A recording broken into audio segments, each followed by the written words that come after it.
Hello, good morning, student. Basically, our business mathematics and statistics syllabus is divided into two parts. The first part is related to the mathematics, and second part is related to the statistics. We already learned about the mathematics, that is calculation of interest and its various methods like simple interest method, compound interest method, EMI, etc. Then also learn about the calculation of shares and dividend, mutual fund, and SIP, systematic investment plan. These topics are related to the business mathematics. Now we are going to start the second half, that is statistics. Today we are going to start the meaning of statistics and its application in the your research and allied areas. Okay, before going to start lecture,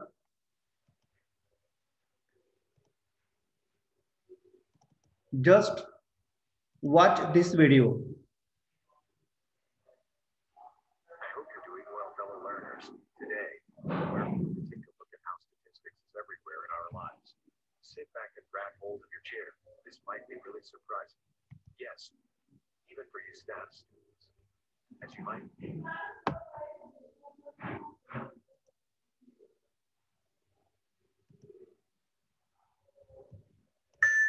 Be aware, statistics is all about collecting, analyzing, organizing, and interpreting data. Yeah, all sorts of data. See, what provide the statistic for you? Collecting the data, analyzing the data, organizing the data, interpreting the data, and presenting data as you required in your work. It's too hot today. The temperature must be 35 degrees or more. Oh no. The stock market crashed and I suffered great loss. Need to make better investments. Leo Messi is the best football player in the whole wide world. These are some very general talks that you listen all day long. And it is not limited to temperatures, money, scores of football games, and your father's tax records. When we talk about numbers and calculations, mathematical equations come in picture, and they bring statistics along. Let's get right into it. First of all, let's talk about statistics and mathematics. Probability, dispersion, basic averages, and guess. What percentage of marks you scored is all mathematics. But the way you get involved in gathering the data and analyzing it before jumping to results is application of statistics. In business planning, in the last business class, where you study. See, there is one meeting, corporate meeting, and corporate head presenting the progress of the organization with the help of statistics, with the help of various graphs and charts. Being about the investment types, then a few days ago, there were some discussions about analyzing business targets and how to earn some extra pocket money. That is also a part of statistics.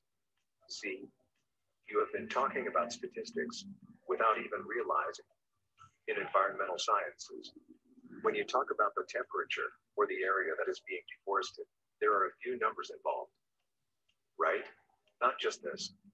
When you talk about the aftermaths of carbon emissions or when you discuss the temperature of the day, the facts are statistically proven.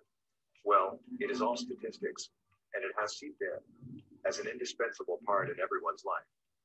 In healthcare, from taking complete details of the population with respect to demography and various other factors, to keeping a track record of your insurances and medical expenses, healthcare has been one of the major fields that enjoys the applications of statistics. Also, a record of your body temperature, blood pressure, and your overall physical health with the doctor counts as statistics. Statistics in finance. Yeah, your pocket money, expenditures, savings, and everything else associated with your financial health can also be managed via statistics, adding the focus to bigger things. Even our governments rely on statistical data to make huge policies that affect millions of us. Statistics in banking. Banks operate on the assumption that not everybody who deposits money with them withdraws it at the same time. They lend the money out to people in need and charge a fixed amount recurring at a fixed interval of time in the form of interest. They use statistical approach to make an estimate of the number of deposits and claims for a particular day or a period of time. Statistics and genetics. It has always been used as a method to draw inferences from genetic data obtained from a subject, or to study interconnection between several subjects and their traits. You might find it hard to believe that there is a scientific field concerned with developing statistical methods for justifying some traits showcased by subjects and drawing conclusions from genetic observations. Well, these have been some of the fields that utilize statistics to operate and to improve. Statistics is not limited to just these, though. It's everywhere. Keep on looking for the beauty of numbers in everything. Hope you learned something new today and enjoyed the process. Hit the like button if you did, and subscribe to this channel.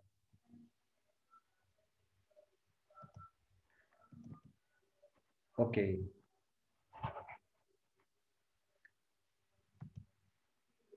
So after watching this video, you learn what exactly happened in the statistic and how it is useful in your life. Statistic may be useful in your personal life as well as your commercial life.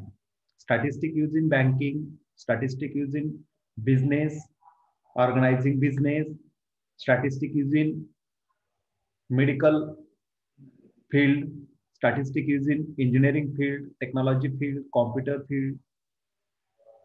It is useful in environmental study. It is useful in social science study. So what do you mean by statistic and how it is useful and how it is applied in various areas? Just see what is statistic. Statistic is a very broad subject with application in a vast number of different fields. In generally, one can say that statistic is the methodology for collecting, analyzing, interpreting, and drawing conclusion from information. Okay, what do you mean by basically a statistic means? It is methodology for collecting the data, then analyzing collected data, then interpreting, analyze a data which is analyzed, and drawing your conclusion, final conclusion from that collected information. Basically statistic मध्ये काय होतं की तुम्ही data collect करता, तो analyse करता, म्हणजे विश्लेषण करता. कलेक्ट म्हणजे गोळा करणं, डेटा कलेक्ट करता, तो अनालाइज करता. Analyse with the help of tabulation, जे तुम्ही तो टेबल मध्ये फिट करता. अनालाइज केल्यानंतर तो त्याचं इंटरप्रिटेशन करता, म्हणजे त्याचं विश्लेषण करता. काय विश्लेषण करता? पृथक्करण करता की काय दिसतंय तुम्हाला त्यातनं, आणि शेवटी काय करता? And drawing conclusion from information. शेवटी तुम्ही त्याचे कन्क्लुजन तिथे मांडता. एक्झाम्पल तुम्हाला देतो. तुम्ही एखादी मॅच बघत असता, इज इट क्लिअर? आणि ती मॅच बघत असल्यानंतर खाली स्कोर येत असतो. त्याच्यानंतर तिथे बघा तो डेटा पण दिलेला असतो. तुम्ही मॅच बघत असता ती 45 जी काही ओव्हर आहे तर ती त्या ठिकाणी संपलेली असते आणि 46वी ओव्हर त्या ठिकाणी सुरू झालेली असते. राहिलेले असतात 5. तिथे बेसिकली तुमच्या 5 ओव्हर शिल्लक राहिलेले असतात आणि 50 रन तुम्हाला तिथे बनवायचे असतात. आणि तिथे जे काही खेळाडू दोन त्या ठिकाणी खेळत असतात आणि तुम्ही ते खेळत असतात, त्यांना 50 रन करायचे असतात, पण तुम्ही तिथे कन्क्लुजन ड्रॉ करून बसता की संघ जिंकेल किंवा नाही जिंकणार. त्याचं कारण काय की पाठीमागे तुम्हाला 45 ओव्हरचं रेकॉर्ड दिलं. त्या 45 ओव्हरमध्ये तुम्ही त्या संघाने कसे रन बनवत गेले. सेकंडली ते 2 बॅट्समन्स त्या ठिकाणी खेळत आहेत. त्या बॅट्समन्स आतापर्यंत ते पाठीमागच्या 15 ओव्हर पासून खेळतायत आणि ते कशा पद्धतीने रन बनवत गेले. त्याच्यानंतर त्या बॅट्समन्सनी मागच्या 10 मॅचेस मध्ये कशा पद्धतीने रन बनवत गेले हे त्या ठिकाणी तुम्ही काय केलं, तो डेटा कलेक्ट केला. म्हणजे तिथे डेटा कलेक्ट केलेला आहे, तो डेटा तुम्ही इंटरप्रिट केला, अनालाइज केला, तो त्याचं इंटरप्रिटेशन केलं आणि त्यावरनं तुम्ही काय केलं, कन्क्लुजन ड्रॉ केलं की संघ मॅच जिंकेल किंवा नाही जिंकणार. बरोबर, संघ मॅच जिंकेल किंवा नाही जिंकणार. Is it clear? So statistic is the methodology for collecting, analyzing, interpreting and drawing conclusion from information. Putting it in other words, statistic is the methodology which scientists and mathematicians have developed for interpreting and drawing conclusion from collected data. Again, same meaning is given here. Basically, in statistics, data should be collected, and after some experiment on the data, some conclusion should be drawn by the mathematician or scientist. When they use the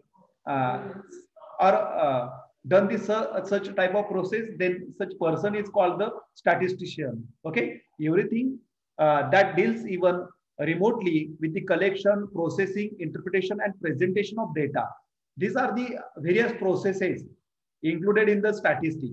Statistic not only about the collecting the data, but collection is one process in the statistic. After collecting such data, some process should be done on that particular collected data, and after the processing, after the analyzing such data, such some interpretation should be needed for the draw the conclusion, and after interpretation such a data should be arranged in such a way which should be need to be explained, that is in the form of presentation. Presentation of data belong to the domain of statistics, and so does the detailed planning of that precedes all these activities. Okay,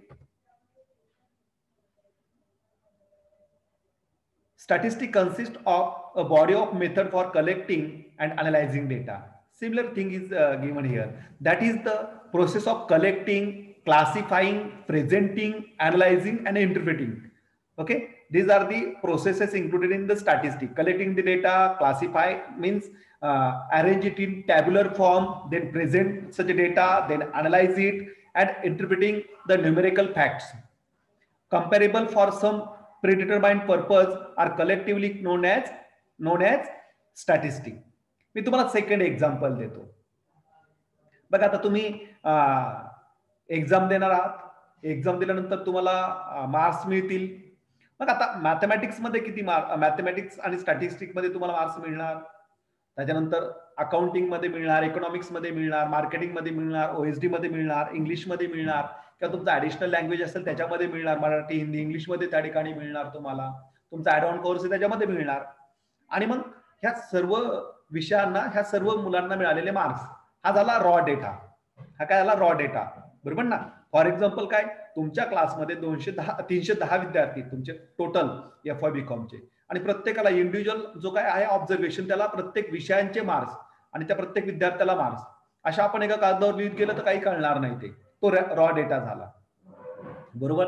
पण मग तिथे columnar form मध्ये आपण जर केलं, tabulation केलं, म्हणजे financial accounting एका बाजूला नेम ऑफ स्टुडंट, त्याच्यानंतर पुढे English, Marathi, Hindi, accounting, mathematics किंवा कॉम्प्युटर, इकॉनॉमिक्स, मार्केटिंग, ओएसडी असे कॉलम करत गेलो तर ते टॅब्युलेशन झालं, कळतं आपल्याला त्या ठिकाणी किती मार्क्स पडले.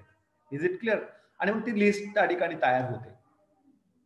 आता फॉर एक्झाम्पल काय स्टॅटिस्टिक काम करतं? स्टॅटिस्टिक खूप गरजेचं आहे विद्यार्थ्यांना, तुमच्या डे टू डे लाईफ मध्ये तर गरजेचंच आहे, पण प्रत्येक ठिकाणी बघा, एज्युकेशन फील्डमध्ये कसं गरजेचं आहे. आता तुमचा रिझल्ट लागला, रिझल्ट लागल्यानंतर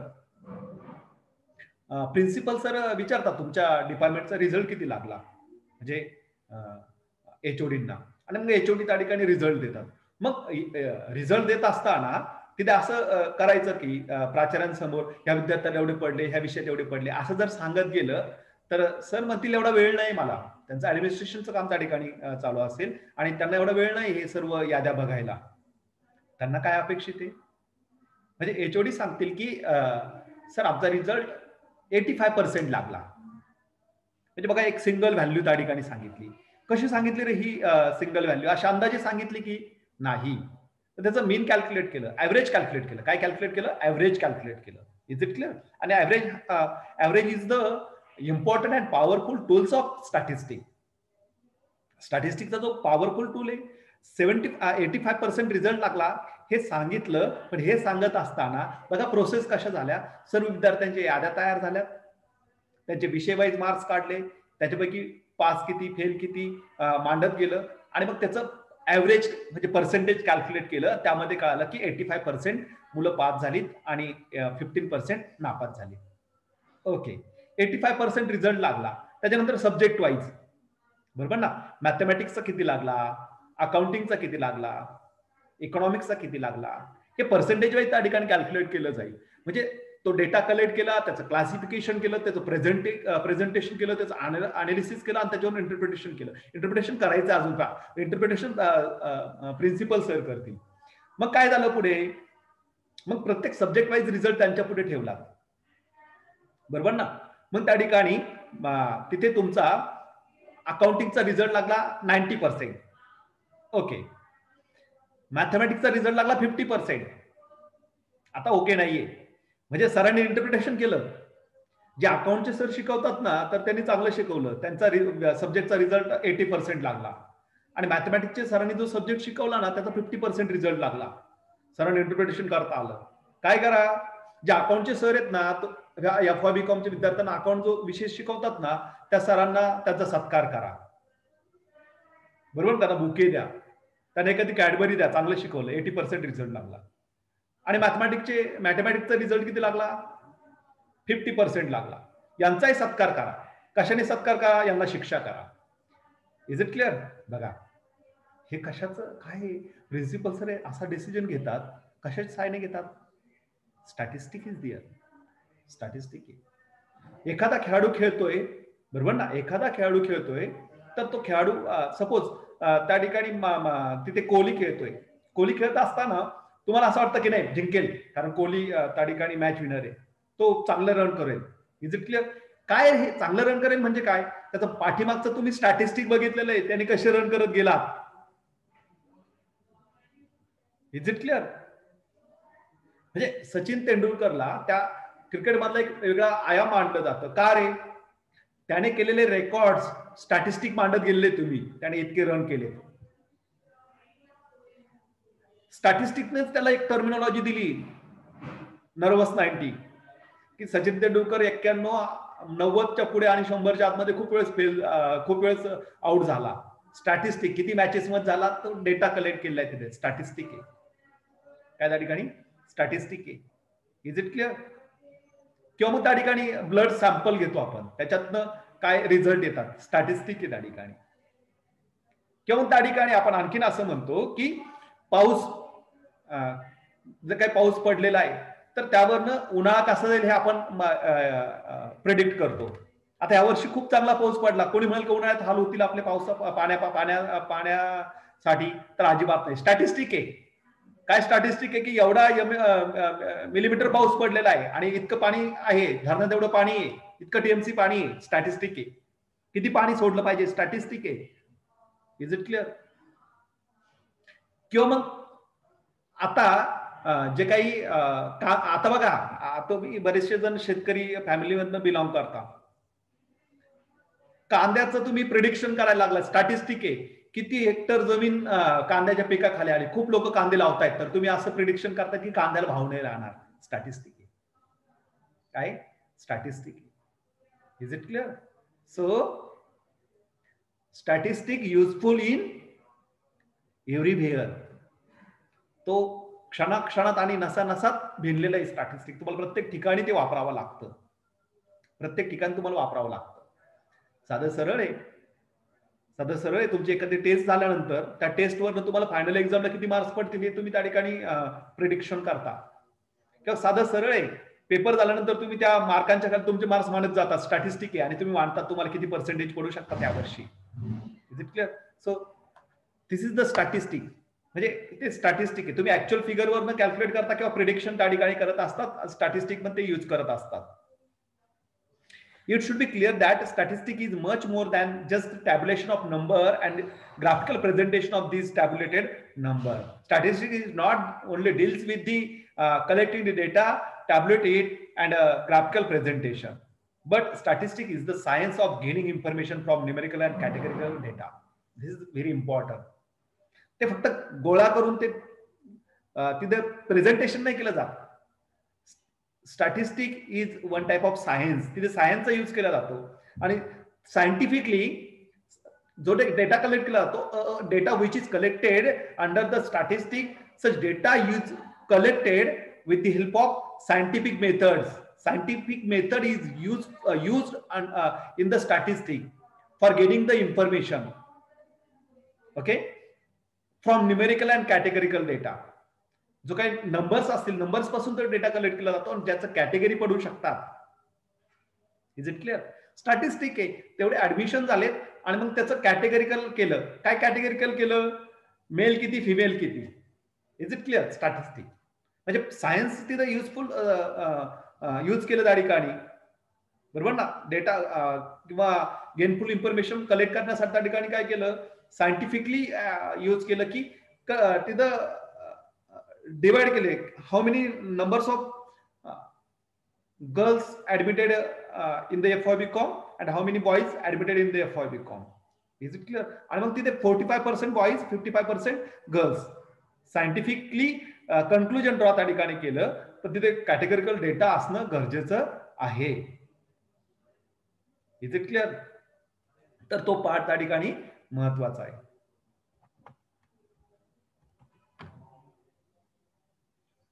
statistic method can be use to find answers to the questions like. कोणत्या क्वेश्चनचे आन्सर त्या ठिकाणी स्टॅटिस्टिक देतं. What kind and how much data need to be collected. Statistic give the answer what kind of, which type of data should be collected and how much data need to be collected. कोणत्या टाईपचा data collect केला पाहिजे आणि किती data collect केला पाहिजे, तर ती माहिती स्टॅटिस्टिक देतं. त्या क्वेश्चनचा आन्सर स्टॅटिस्टिक देतं. How should we organise and summarise the data. तो कसा ऑर्गनाइज केला जातो? How tabulated, how presenting and how summarise. म्हणजे बघा, मी आत्ताच काय म्हटलं की सर्व विद्यार्थ्यांच्या याद्या तयार केल्या मार्कांच्या आणि प्राचार्यांसमोर ठेवल्यात. त्यांच्या समोर तेवढंच काम नाही प्रत्येक मुलगा पास झाला की नापास झालाय बघायला. काय दिलं? पर्सेंटेज दिलं. म्हणजे समराइज केला. एका याच्यामध्ये 80% लागला, ह्या विषयाचा 50% लागला, त्या विषयाचा 90% लागला, बरोबर ना. पहिले 5 टॉपर कोण आहेत? म्हणजे समराइज केला डेटा. आणि तो कसा केला जाईल? Which technique should be follow, which technique should be use to organise the data and summarise the data. Then how can we analyze the data and draw a conclusion from it? Similarly, how such a data should be analyzed, which techniques of analysis should be used while the analyzing the data and drawing the conclusion from it. And last one is how can we assess the strength of the conclusion and evaluate their uncertainty. So statistics give the answer of this type of questions. Then scope, application and importance of statistics. We already seen in the video how statistic is useful in your day-to-day life. Not only day-to-day your life, but your where you doing your work in commerce, in trade, in economics, in management, in marketing, in engineering, in technology, in environment, in medical science, in social science, everywhere statistic is useful. तुम्हाला गंमत वाटेल बघा, social सायन्सचा research चालतो. काय research चालतो? Useful आहे, खूप युजफुल आहे. डेटा कलेक्ट केला जातो. कोणता डेटा कलेक्ट केला जातो? एज्युकेशन लेवल अँड क्राईम, शिक्षणाचा दर्जा आणि गुन्हेगारी प्रवृत्ती. स्टॅटिस्टिक कलेक्ट केल्यानंतर म्हणजे 1000 विद्यार्थ्यांचा डेटा, 1000 मुलांचा डेटा कलेक्ट केला गेला आणि त्यांच्या शिक्षणानुसार जर आपण त्या ठिकाणी डेटा कलेक्ट केला, तर जे मुलं जास्त शिक्षण घेतात तर ते क्राईम कडे जात नाहीत, ते क्राईम करत नाहीत, ते गुन्हेगारी प्रवृत्तीकडे जात नाहीत. इलिटरेट मुलं गुन्हेगारी करतात. बघा कशा पद्धतीने डेटा तिथे आपल्याला अवेलेबल झाला की जे मुलांचं जसं शिक्षणाचा दर्जा उंचावत जातो तसं गुन्हेगारी प्रवृत्ती कमी होत जाते. बघा सोशल सायन्स मध्ये यूज केला जातो. आपण असं विचार पण करू शकतो का? सेकंड, आणखीन एक गंमतशीर उदाहरण देतो मी तुम्हाला. Education level and marriage adjustment score. बघा, एज्युकेशन लेवल आणि मॅरेज ऍडजस्टमेंट स्कोर. जी मुलं कमी शिकलेले असतात ते त्याच्या वाईफला कमी ऍडजस्ट, म्हणजे त्यांचा मॅरेज ऍडजस्टमेंट स्कोर कमी असतो.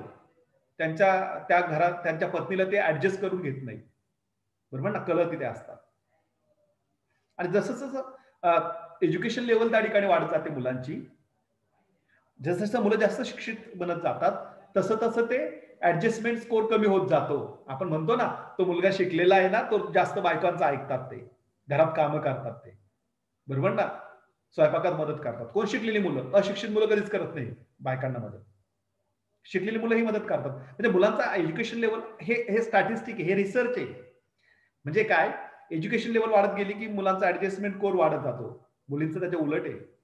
कमी शिकलेल्या मुली जास्त काम करतात घरात, ऐकतात प्रत्येकाचं, ऍडजस्ट करून घेतात त्या फॅमिलीला. मुलीच्या जसं त्यांचं एज्युकेशन लेवल वाढत जाते ना, त्यांचा ऍडजस्टमेंट स्कोर कमी होत जातो. जास्त शिकलेल्या मुली म्हणतात की मला मोठी फॅमिली नको, मी घरात स्वयंपाक नाही करणार, मी करिअर करते, मी ते काम नाही करणार, बरोबर ना, मला सासू सासरे नकोय, फक्त माझा पती पाहिजे. ऍडजस्टमेंट स्कोर कमी होतो त्या एज्युकेटेड मुलींचा, बरोबर ना. हे हे कशाच्या साहाय्याने आपल्याला कन्क्लुजन ड्रॉ झाले? ते स्टॅटिस्टिकच्या आधारे. कशाच्या आधारे? स्टॅटिस्टिकच्या आधारे collected. Okay, so scope, application and importance of statistic.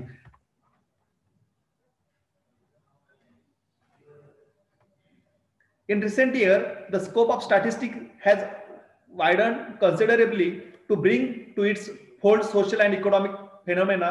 The development in the statistical techniques over the year also widened its scope considerably. It is no longer considered to be a byproduct of the administrative setup of the state, but now it embraces practically all sciences, social, physical and natural sciences. म्हणजे आता by product म्हणून statistic use केलं जात नाही, तर ते basically प्रत्येक ठिकाणी तुम्हाला मेन प्रोडक्ट म्हणून यूज करावे लागतं. मग भले ते सोशल सायन्स मध्ये असेल, फिजिकल सायन्स मध्ये असेल, नॅचरल सायन्स मध्ये असेल. As a matter of fact, now statistic find its application in various field such as agriculture, business and industry, sociology, economics, biological science, management science and industry, etc. So these days statistics find its application in almost all sphere of human activities. प्रत्येक ठिकाणी. शेतीमध्ये देखील statistic वापरतो. आता सांगितलं मी तुम्हाला कांद्याचं उदाहरण. Is it clear? किंवा मग एका एकरामध्ये किती बी लागलं पाहिजे, किती एका एकरामध्ये किती रोपं त्या ठिकाणी गरजेचं, एका एकरामध्ये किती उत्पादन होतं, म्हणजे 10 पोते गहू जर झाले एका एकरामध्ये तर ते कमी झाले का जास्त झालं, स्टॅटिस्टिक त्या ठिकाणी. कारण मागच्या याच्यामध्ये कसं होत गेलं होतं, ते इन्क्रीज झालं का डिक्रीज झालं ते त्या ठिकाणी कळतं. सो या पद्धतीने बिझनेसमध्ये, इंडस्ट्रीमध्ये, बिझनेस इंडस्ट्रीमध्ये काय, सेल्स इन्क्रीजिंग ट्रेंड होत चाललाय का डिक्रीजिंग ट्रेंड होत चाललाय, म्हणजे सेल्स फिगर प्रत्येक महिन्याच्या, म्हणजे त्या ठिकाणी प्रॉफिटच्या figures. Is it clear? So ते त्या ठिकाणी कळतं, ते स्टॅटिस्टिकच्या आधारे कळतं.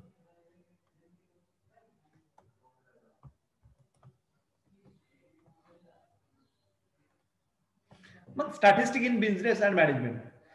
बिझनेस अँड मॅनेजमेंट मध्ये काय पुढे वापरलं जातं? With the growing size and increasing competition, the activities of modern business enterprises are becoming more complex and demanding. The separation of ownership and management in the case of big enterprises has resulted in the emergence of professional management. The success of the managerial decision making depends upon the timely availability of relevant information, such much of which comes from statistical data. Complex situation मध्ये किंवा for the success of managerial decision making is very important in the business and management. म्हणजे production करायचं की नाही हा decision घ्यायचा आहे, पण डिसिजन कशाच्या आधारे? सेल्स होतात की नाही, मग सेल्सचा डेटा कोण देतं? स्टॅटिस्टिक देतं. So in business and management statistic data is important, statistic is important. कर्मचारी भरती करायची की नाही, मॅनेजमेंटला डिसिजन घ्यायचा आहे, पण डेटा अवेलेबल पाहिजे. आपलं प्रोडक्शन वाढवायचं आहे का, सेल्स वाढणार आहेत का, काय मार्केटमध्ये कोरोना झाला कर्मचारी भरती करते एखादी कंपनी, काय म्हणतील लोक? बावळट येतात लोक, बरोबर ना. म्हणजे काय, कोरोना आल्यानंतर त्या बिझनेसने कर्मचारी भरती कमी केलं, स्टाफिंग कमी केलं, बरोबर ना. कमी केलेत नोकर. स्टॅटिस्टिकचं माहिती त्या ठिकाणी, कारण सेल्स कमी होणार हे त्या ठिकाणी स्टॅटिस्टिकने डेटा प्रोव्हाइड केला. Statistical data has therefore been increasingly used in business and industry in all operation like sales, purchase, production, marketing, finance, etc. Statistical methods are now widely applied in market and production research, investment policies, quality control of manufactured product, economic forecasting, आर्थिक काय म्हणतो आपण भविष्यवाणी घेणं, auditing and many other field. One elements common to all problem face by manager in the need to take decision under uncertainty. या सगळ्याच्यावर एकच उपाय आहे, statistic. And statistical method provide techniques to deals with such situation. When some problem arises in the organization, in the business, some critical situation happen in the business organization, there is only one solution, and this is the statistic. Statistic always make useful solution, provide a useful solution to the organization and organization for running the smooth business and management. It is therefore not surprisingly when Wallace and Roberts say that statistics may be regarded as a body of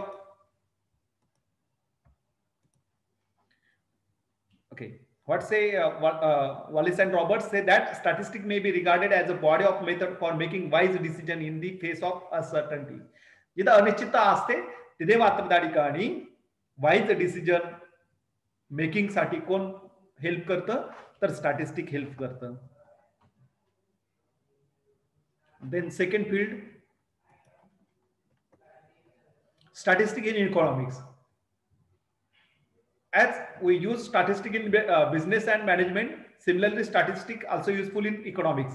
Statistical analysis is immensely useful in the solution of a variety of economic problems such as production, consumption, distribution, etc. These all things are related to the economics. For example, an analysis of data of consumption may reveal the pattern of consumption of various commodities by different section of the society. Data on prices, wages, consumption, saving and investment, etc. are vital in formulating various economic policy. Likewise, data on national income and wealth are useful in formulating policies for reducing disparities of income. Use of statistics in economics has led to the formulation of several economic laws such as law of consumption, law of income distribution, etc. Statistical tool of index number, time series analysis, regression analysis, etc. are vital in economic planning. For instance, the consumer price index is used for grant of dearness allowance or bonus to the worker by the government. Demand forecasting could also be made by using time series analysis. For testing various economic hypotheses, statistical data is now being increasingly used.